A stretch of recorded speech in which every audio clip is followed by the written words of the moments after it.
Hola, ¿qué tal? Mi nombre es César Bartolomé, soy el director de tecnología del Instituto Español de Cemento y sus aplicaciones y hoy pues vamos a abordar el tema de la descarbonización en el campo de la edificación, que es un punto concreto dentro del global y de los compromisos de neutralidad carbónica que tenemos para 2050. Y creo que lo que procede es empezar pues contextualizando cuáles son esos compromisos y qué tenemos que alcanzar, porque se habla siempre de los compromisos 2030-2050, 2030 con ese 55% de reducción de emisiones en comparación con el año 1990, la descarbonización completa para el año 2050, pero no, muchas veces no se concreta y no se sabe cómo afecta a cada uno de los sectores. Como podéis ver ahí, hay diferentes objetivos en función de lo que los sectores estén regulados o no lo estén, y para los sectores difusos, donde se encuentra la edificación en conjunto con el transporte y con la agricultura, pues el objetivo que tenemos en España en concreto es de reducir un 37,7% el nivel de emisiones con respecto, en este caso, al año 2005. Esto estamos hablando para 2030. Entonces, ¿cómo afecta esto a la edificación, ¿no? al campo concreto que abordamos hoy? Pues lo primero que hay que hacer es contextualizar cuánto es el peso de la edificación en esas emisiones totales que tenemos en España. Porque siempre un criterio que se utiliza, unos datos que se utilizan a nivel general y que ya están, digamos, interiorizados, es que el sector de la edificación representa el 40% del consumo total de energía y el 36% de las emisiones totales, pero eso es a nivel europeo. A nivel España, el nivel o el peso de la edificación en las emisiones totales es menor. ¿Por qué? Pues básicamente porque tenemos un clima bastante más benévolo que en el centro y en el norte de Europa, y eso implica que utilizamos menos calefacción y que las emisiones asociadas al sector de la edificación son menores. En concreto, en España están en torno al 18% de las emisiones, digamos, totales, ¿no? de esos sectores que hemos comentado. Y además, también hay que distinguir dentro del sector de la edificación, no todos los edificios son iguales. Hay edificios más antiguos que tienen pues un comportamiento energético peor, en el cual evidentemente todas las emisiones asociadas a la climatización pues suponen un porcentaje mayor, más o menos, como un número, digamos, de referencia. Se suele decir que esos edificios antiguos, menos eficientes desde un punto de vista energético, pues tienen un 80% de las emisiones asociadas a esos edificios provienen de las emisiones operativas, es decir, de climatización, de luminarias, electrodomésticos, aire acondicionado, etcétera.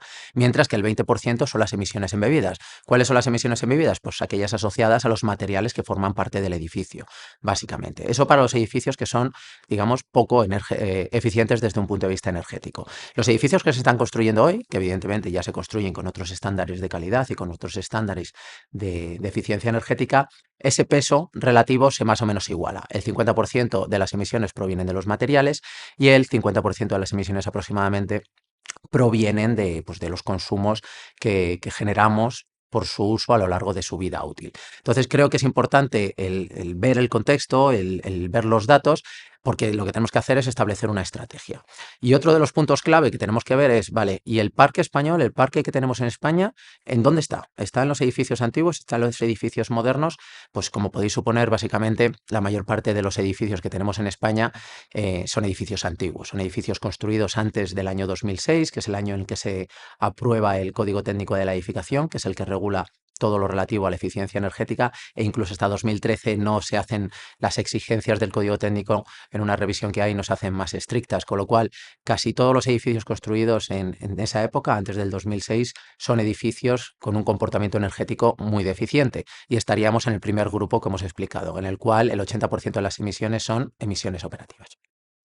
¿El restante dónde está? Pues bueno, evidentemente, todos los edificios que se construyeron a partir de 2006 y los que se están construyendo ahora, digamos que los englobaríamos dentro de esos edificios eficientes en los cuales ya el consumo operativo es menor en peso relativo con respecto a las emisiones totales y simplemente pues estamos en el caso del 50-50. ¿Qué quiere decir esto? Que un poco focalizándonos en esos edificios de nueva construcción, evidentemente el peso de las emisiones embebidas de los materiales empieza a ser relevante, con lo cual la estrategia que tengamos que seguir para reducir las emisiones de los edificios de nueva construcción, que es el objeto de esta ponencia, pues va a ser totalmente diferente a la estrategia que tenemos que seguir para reducir las emisiones de los edificios construidos antes del año 2006, como podéis suponer. Muy bien, pues veamos, ¿cuál es esa estrategia? ¿Qué es lo que tenemos que hacer para reducir las emisiones? Pues para esos edificios que están construidos de antiguo, lo importante y lo básico es rehabilitar. Rehabilitar energéticamente, rehabilitar las fachadas, cambiar pues las ventanas, los equipos, de manera que consigamos reducir esos consumos operativos, esos consumos asociados principalmente a la climatización, y de esa manera pues podamos eliminar y cumplir unas emisiones operativas que se están produciendo actualmente y cumplir los objetivos que tenemos para el año 2030. Eso parece bastante evidente. Eso tenemos una estrategia a nivel español, el ERESE, que es la estrategia de rehabilitación, donde se establecen muy claramente cuáles son las actuaciones que debemos seguir y que tecnológicamente están superadas. No hay ningún problema tecnológico que asumir. Simplemente es más un tema económico, pues de rentabilidad de la inversión, etcétera, que evidentemente pues se tiene que solucionar vía ayudas o vía de otra manera, pero tecnológicamente no hay ninguna limitación. Para los edificios de nueva construcción, por supuesto, no debemos perder de vista que las emisiones operativas siguen siendo relevantes, estamos hablando de un 50% de las emisiones, pero para eso también ya tenemos una directiva de eficiencia energética europea que ya nos dice cómo hacer edificios muy eficientes desde un punto de vista energético, cómo aplicar tecnologías, cómo integrar energías renovables, de aerotermia, de geotermia, placas fotovoltaicas. Todo eso tecnológicamente también se conoce y se está trabajando en ello. No solo para mejorar, digamos, el comportamiento energético del edificio, sino que para esa poca energía que tengan que consumir, que sea energía digamos, de origen renovable. Y ahí es un poco donde se está trabajando, y eso también tecnológicamente está más o menos superado, por lo que todos los edificios de nueva construcción, en ese sentido, van a ser eficientes desde un punto de vista energético y se van a comportar bien, y sus emisiones asociadas a esta parte operativa van a ser bajas. ¿Qué es lo que nos queda? ¿En qué nos tenemos que centrar? Pues en las emisiones embebidas, las emisiones que aportan los materiales, pues el hormigón, el ladrillo, el acero, todos los materiales, el aluminio, etcétera, todos los materiales que forman parte del edificio. Pues ahí es donde tenemos que poner ahora el foco y donde tenemos que trabajar. Y esto, evidentemente, a nivel legislativo ya se está trabajando. La nueva directiva europea de eficiencia ya nos está diciendo que tenemos que limitar las emisiones embebidas, y nos dice que a partir de 2028 los edificios que se diseñen y se construyan van a tener que declarar cuáles son sus emisiones embebidas, es decir, cuántas emisiones tienen esos materiales que se utilizan. Y por otro lado, a partir de 2030, donde ya tenemos objetivos claros de reducción del 55%, como he dicho al inicio, cuáles van a ser los límites para esos edificios. Se van a establecer unas barreras legales, unos límites legales por zona climática y por tipología de edificio. Eso ya está establecido y eso, pues bueno, se implementará, y desde el sector tenemos que dar respuesta. Tenemos que dar respuesta a este problema, y es en lo que se está trabajando.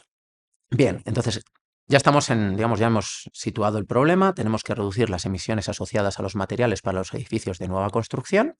¿Cómo lo hacemos? Bueno, pues hay diferentes propuestas y diferentes estrategias.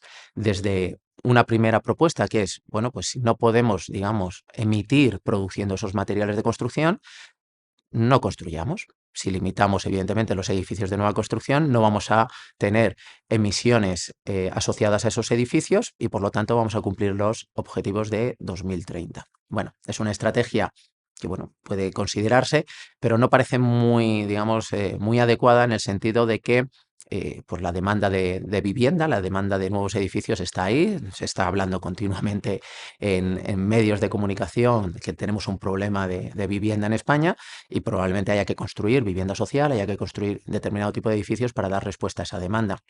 Con lo cual, pues creo que no es la estrategia adecuada para conseguir los objetivos de descarbonización. Otra alternativa es cambiar de tecnología. La mayor parte de los edificios que se construyen ahora en España, en torno al 90%, son edificios de hormigón armado, con hormigón y con acero. Bueno, la alternativa es cambiar de materiales por otros materiales, biomateriales, que tengan una huella de carbono embebida menor.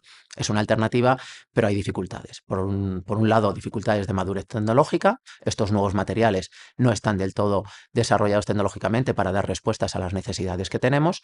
Y por otro lado, hay un problema de escala. ¿Qué quiere decir? Que si yo tengo que atender la demanda y construir todos esos edificios, probablemente no tenga suficientes materiales, porque no tienen, digamos, no están industrializados o suficientemente industrializados, o porque no tenemos ese tipo de materiales en España, pues no tendríamos suficientes materiales para atender esa demanda, con lo cual no podríamos dar respuesta a toda la escala.